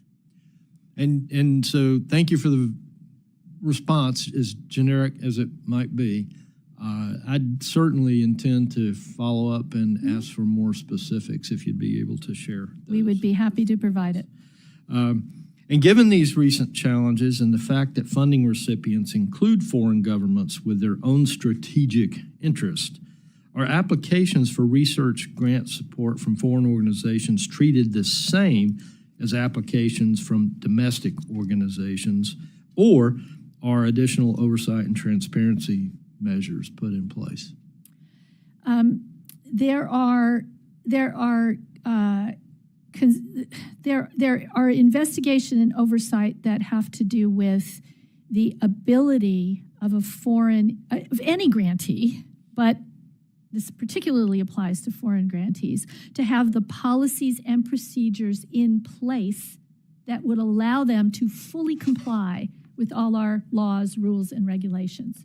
So any organization, whether domestic or international, has to have federal assurances that say, if you're going to get this money, you have to follow all the rules. And those same stringent requirements apply to foreign grantees. So the same standards apply. Wouldn't you agree that a foreign entity should be held to a different standard than one domestic? I'm not sure, so I think that our policies should be equally stringent no matter where our federal money is spent. And that is the approach that we take. I can tell you that I believe that money that we send abroad should be scrutinized in a far, far different way.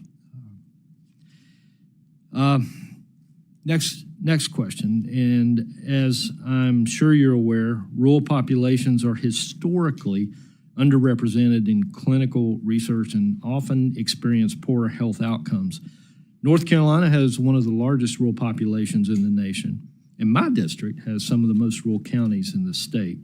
Given this context, how does the proposed budget ensure that rural populations are incorporated into the research? So the proposed budget includes funding for the Care for Health program, which is focused entirely on rural populations and making sure that the entire breadth of all 27 institutes and centers of NIH have an infrastructure and can bring their research to rural populations. And we're very excited to get that started immediately. Thank you, Mr. Chair. I see I'm out of time, so I'll yield. And what we're going to do now is we're going to go to a second round. We still have a little bit of left time before the noon hour, so I'd like to reduce it to 3 minutes in our questioning. So we will proceed with that, and I'll begin. Congress has provided $4 billion for the Advanced Research Projects Agency for Health, better known as ARPA-H, since it was created back in 2022. ARPA-H was designed to be distinct from the National Institute of Health from how it designs its programs to streamline processes for funding high-risk, high-reward programs.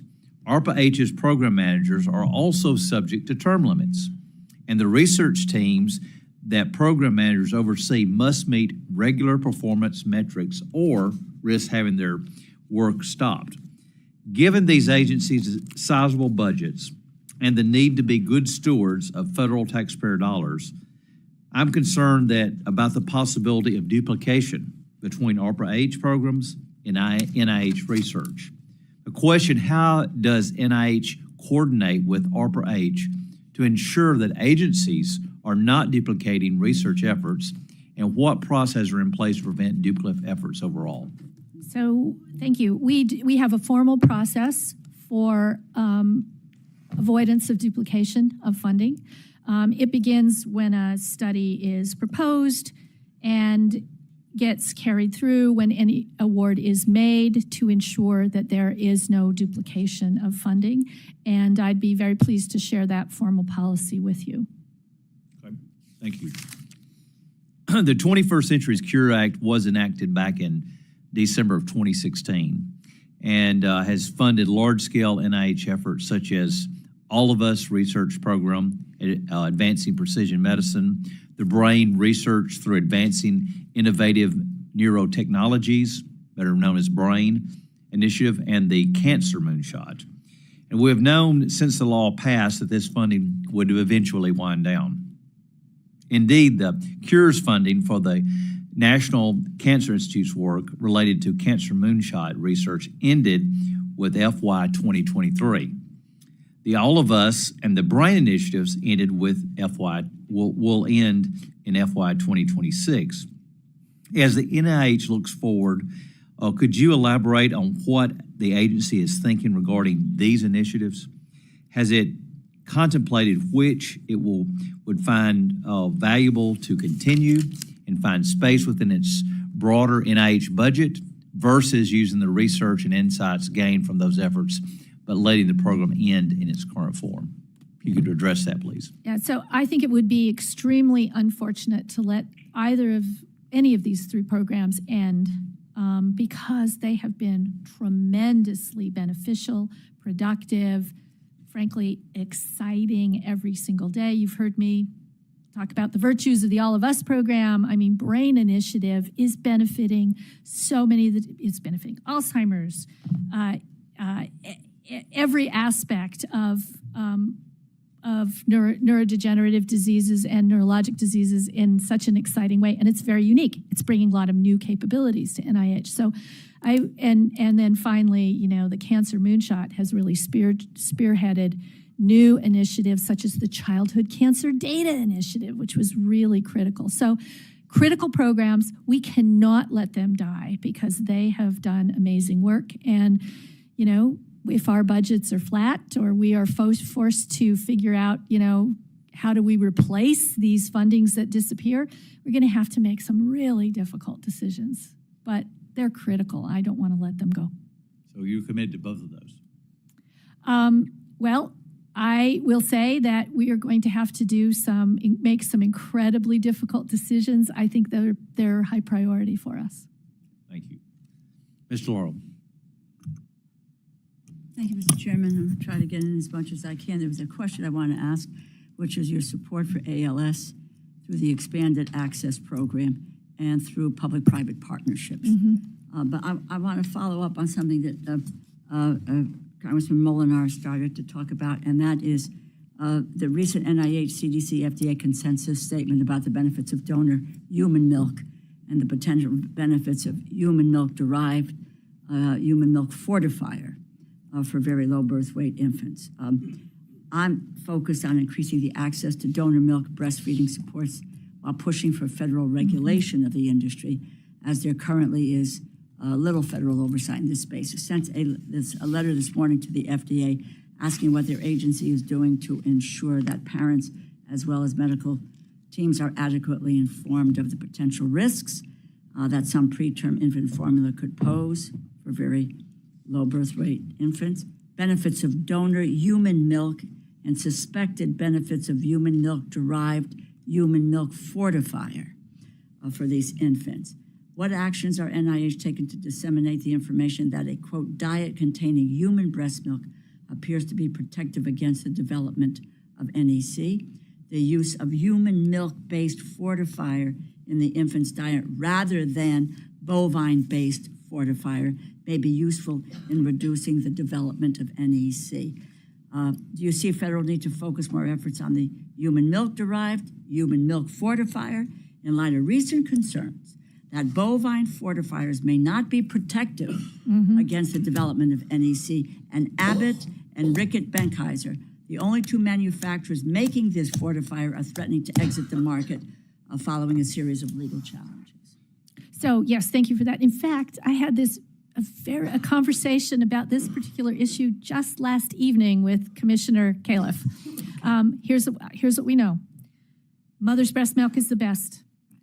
The babies die unless they get the the manufactured formula we have, if they don't have mother's breast milk. We don't know about that middle ground that you're referring to. We don't know how effective donor milk is.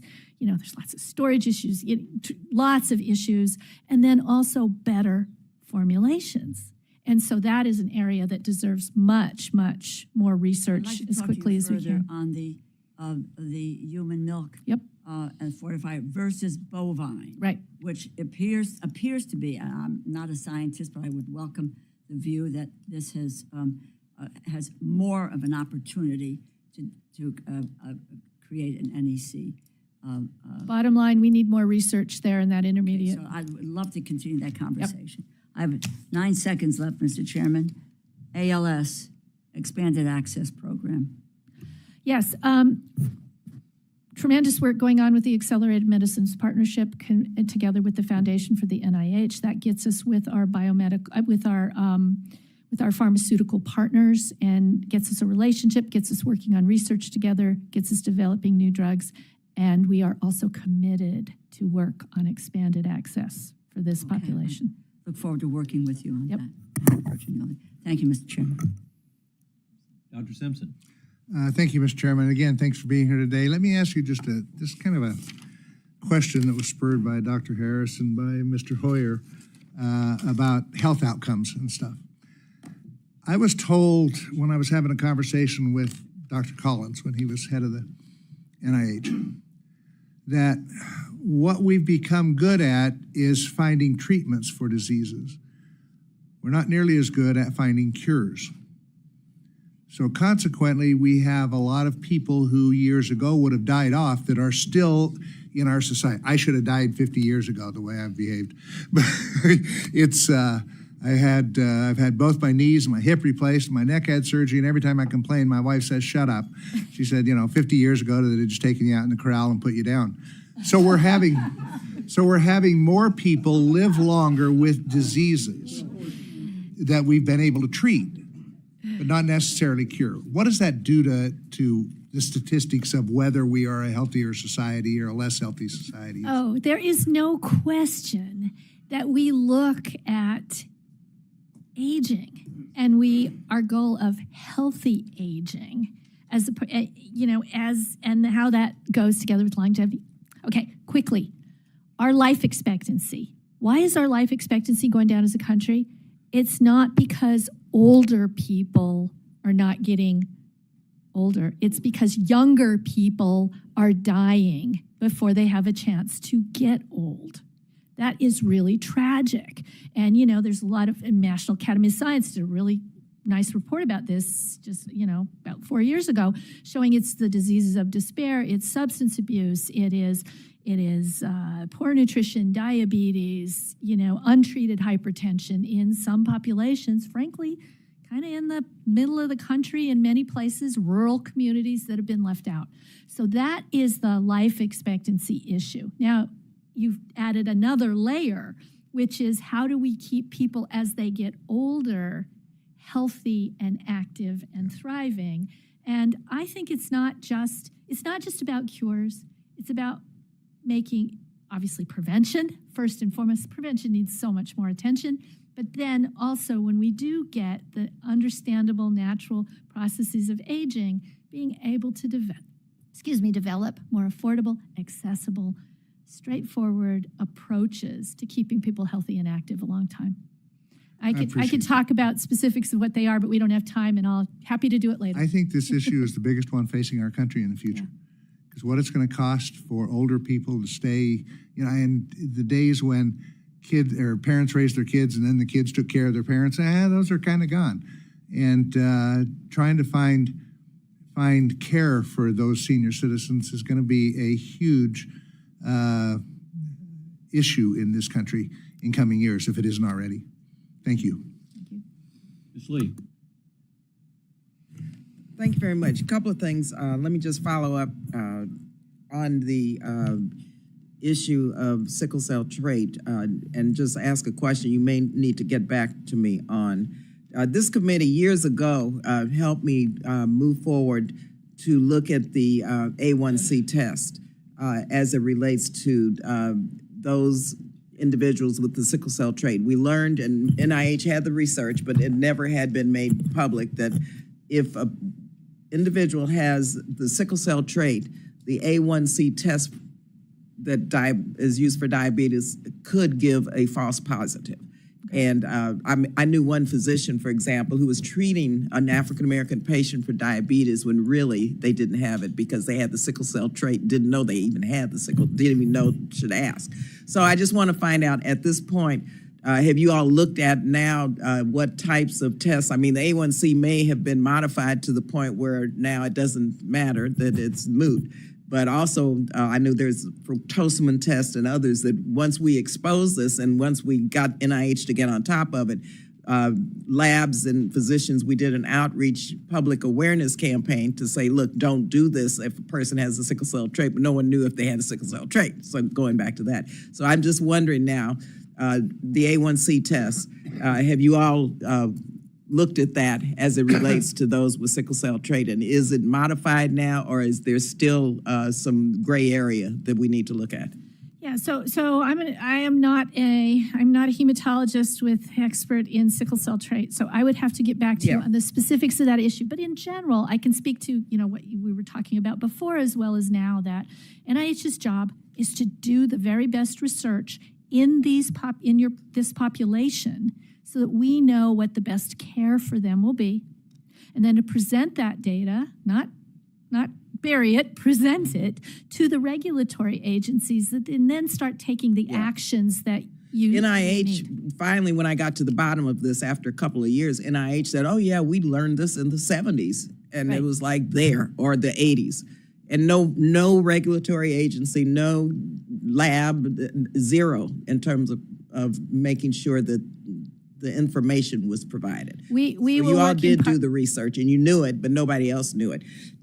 So I look forward to getting the response because we still are working on this. Also, just with regards to the importance of food as medicine and the rigorous research, and that's a national program that I initiated, and I want to thank you very much. I'm just wondering if you're looking at the cost benefit analysis of this in terms of budget implications, because we've learned through pilot projects that funding food as medicine initiatives really does help reduce the cost of healthcare. Oh, yeah, and it is also one of my favorite programs, because nutrition is absolutely critical and it's so personal. And so I'll just give you quite tiny little cost impact of that, though. Also, it's amazing. I'll just give you one tiny little impact. We recently I visited the Chickasaw Nation, where they had been doing some work with returning to their native foods and planting a garden. Talk about low cost solution for this, planting a garden and growing their original native foods. And it's going so well. And so and I just want to make sure NIH is documenting the budget implications of this so that we can look at that in the context of taking it to scale. Yeah.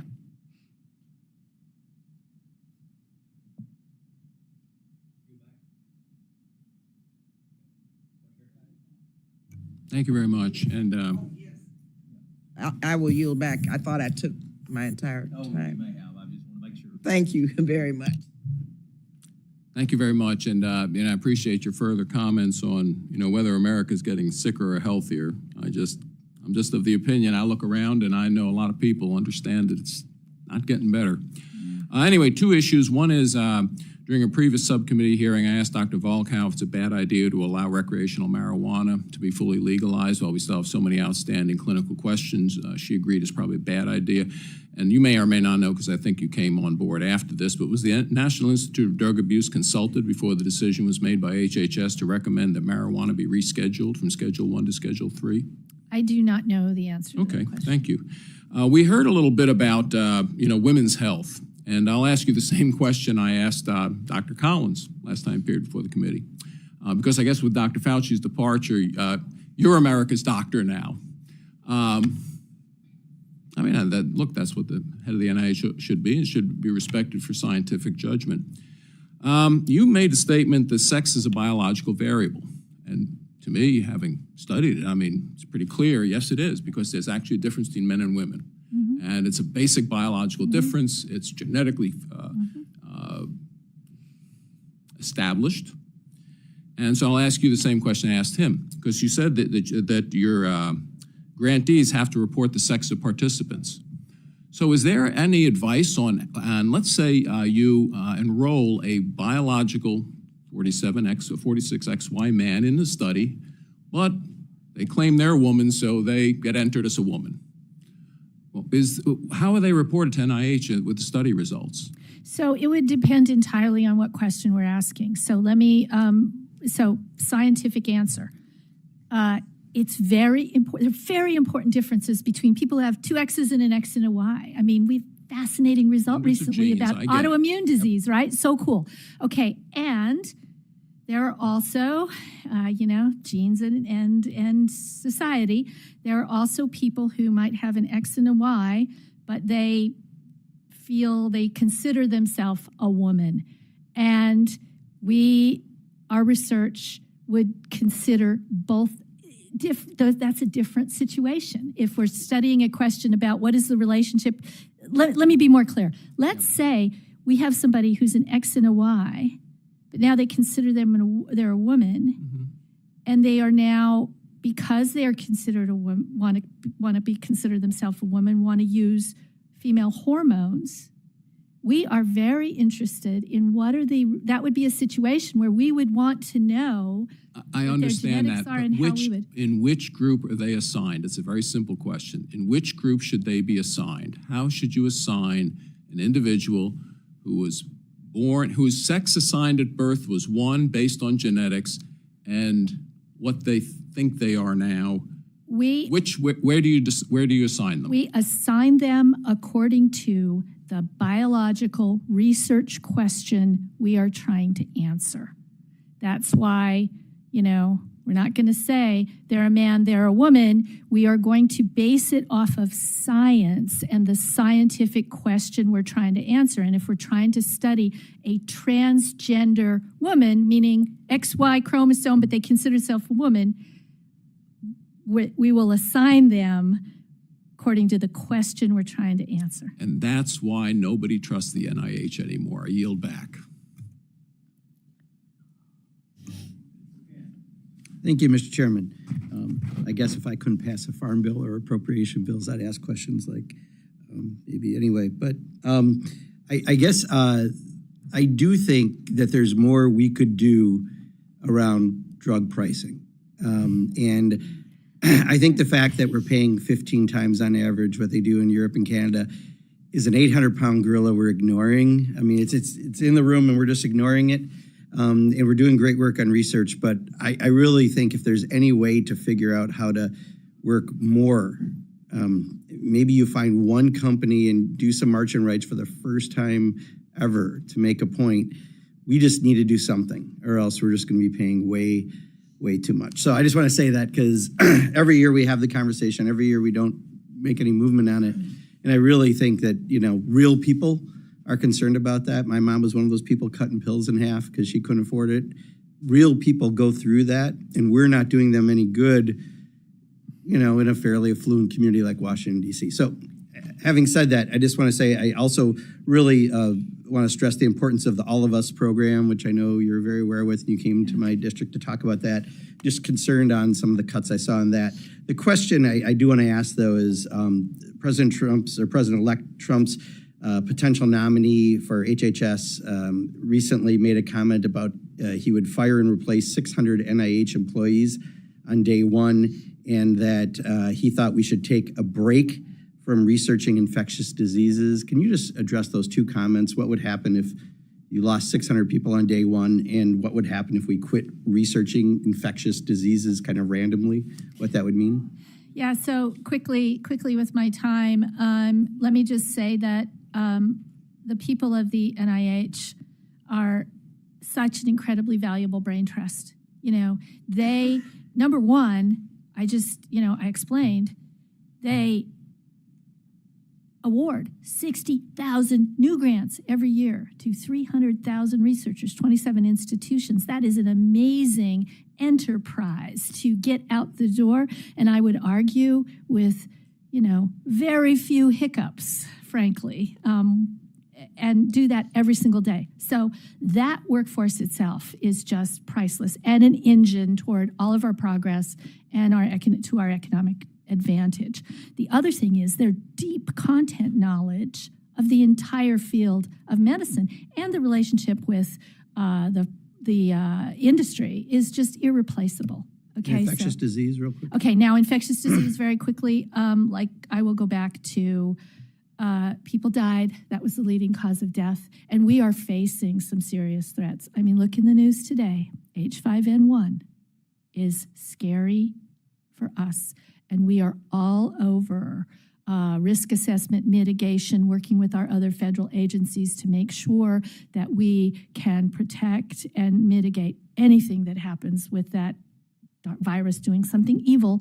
And we cannot afford to let down on that. People will die. Great. Thank you. Yield back, Mr. Chair. Thank you again, Mr. Chair. Director, the Department of Health and Human Services Office of the Inspector General has identified closing contracts timely and in accordance with federal requirements to be one of the long-standing challenges at the NIH. Closing contracts is generally the last chance for the government to detect and recover improper contract payments. On June 20th of this year, the Office of the Inspector General released a report titled NIH Did Not Close Contracts in Accordance with Federal Requirements, resulting in increased risk of fraud, waste, and abuse. Of the 30 selected contracts totaling $2.1 billion that the report reviewed, NIH only met closeout requirements for one contract totaling $140 million. For the remaining 29 contracts totaling more than $1.9 billion, NIH did not meet the closeout requirements, which seems like a gross misuse of taxpayer dollars. What steps or recommendations have been taken since the release of that report to improve NIH's ability to close contracts? Well, thank you for that. We really appreciate our work with the OIG and that this issue has been raised, and we have been working diligently since that came out to resolve all of these issues together with them. Would you mind telling me a little bit more about what working diligently means? Specifically, what I could could this follow up committee- with you on this. I don't have it available to me right now, but I can follow up with you on the specifics of the significant progress that has been made since that report came out. All right, I'm going to include that in my written request as well. And honestly, I'm surprised that with this level of, I'm going to use the word negligence, that the director of the agency responsible would not have more firsthand knowledge. I'm really disappointed in that. With that, Mr. Chair, I yield.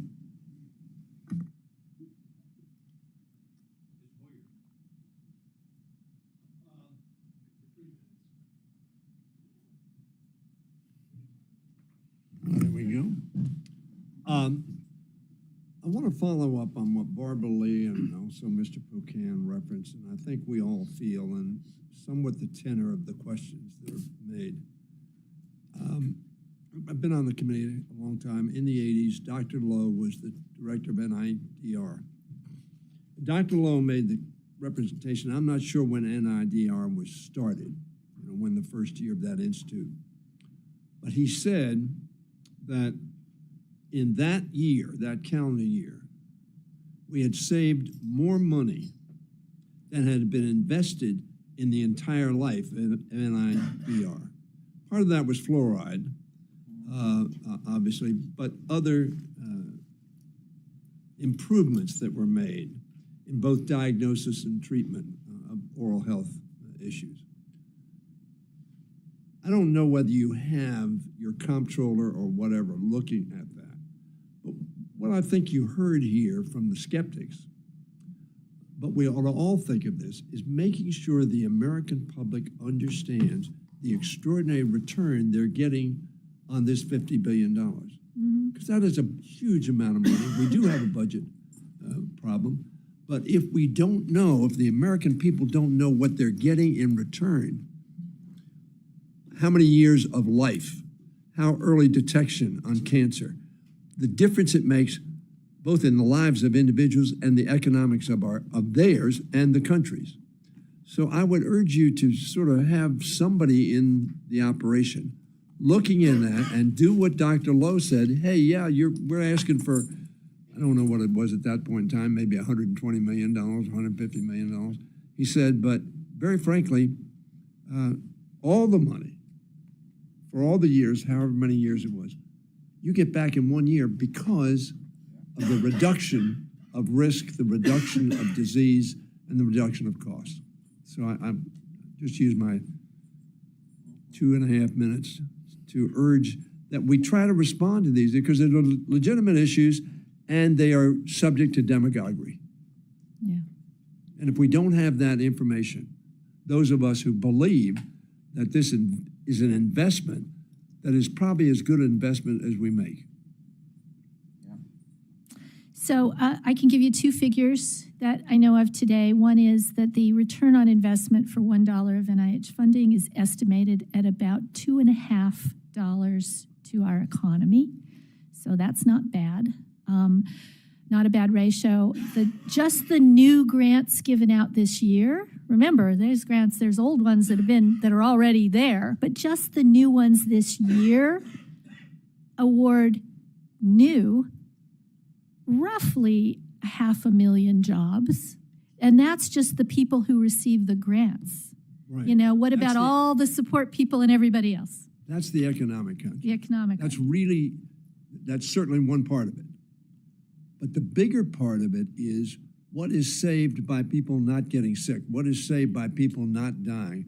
What is saved by, Alzheimer is an extraordinarily costly incident in America, both in dollars and in the extraordinary burden on caregivers.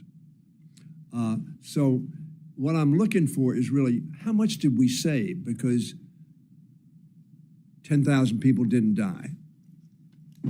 How much do they pay in taxes because they didn't die? How much worth they did? So I think, yes, the economic consequences are substantial. You spend $50 billion, you have a geometric effect on your economy. But you also have the avoidance of additional costs. Thank you, Mr. Chairman. Thank you, Ms. Hoyer. And for closing remarks, I'd like to recognize the ranking member, Mr. Laurel.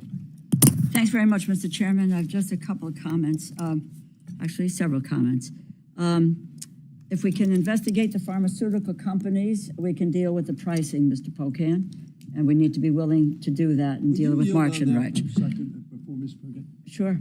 Of course, all those European countries or countries around the world, they have price controls. But by the way, the pharmaceutical companies obviously believe that there's some benefit in them still selling their product in places that have price controls. Yeah, well, again, need to be taken on, full-throated about that. Secondly, and to follow up something that my colleague, Mr. Hoyer, said, and he's right in this, and I make it plain and simple. If you can't get them on the humanity of what you're doing, let's see if we can get them on the economics of what you are doing. You said that the NIH is not perfect, but let me just state this. Your record of supporting life-saving cures, treatments, diagnostics, and vaccines is unparalleled in human history.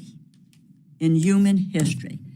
And if we stop investigating infectious diseases, plain and simple, people die. People die. Now, maybe that's not of importance to some folks. They're not just going to be sicker, they are going to die. And that needs to be said loudly and clearly in this environment that we are in. Thank you, Dr. Bertagnolli, really, for being here today. Thank you for your leadership of the NIH. I am so proud of the subcommittee's history of broad bipartisan support for NIH research. We are a month and a half into a fiscal year, and Congress should be focused on finishing the appropriations before the end of the year. Going from continuing resolution to continuing resolution is irresponsible, and you want to talk about a waste of taxpayer dollars? Focus on the delay for 3 months, 6 months, 8 months, a year, what some people are speaking about. Let's get it straight on the use of taxpayer dollars. And for the NIH, I want to enact a full-year appropriation bill. I want to do it by December 20th, and we can get it done. All four corners of appropriations believe that we can get it done, so that what we're able to do is to continue to fund cancer research, women's health, mental health research, research to develop treatments of cures for so many diseases and health conditions that face millions of American families, and they're relying on us to do something. And your research at NIH brings hope to these families. The health in our families and communities have to be above partisan politics. And I urge my colleagues to continue a long-standing bipartisan support for the life-saving NIH research that you do, and that we need to push for what we're doing and get things done by the end of this year. In human history, we haven't made a difference in the way that the NIH has, and we thank you for that. Thank you.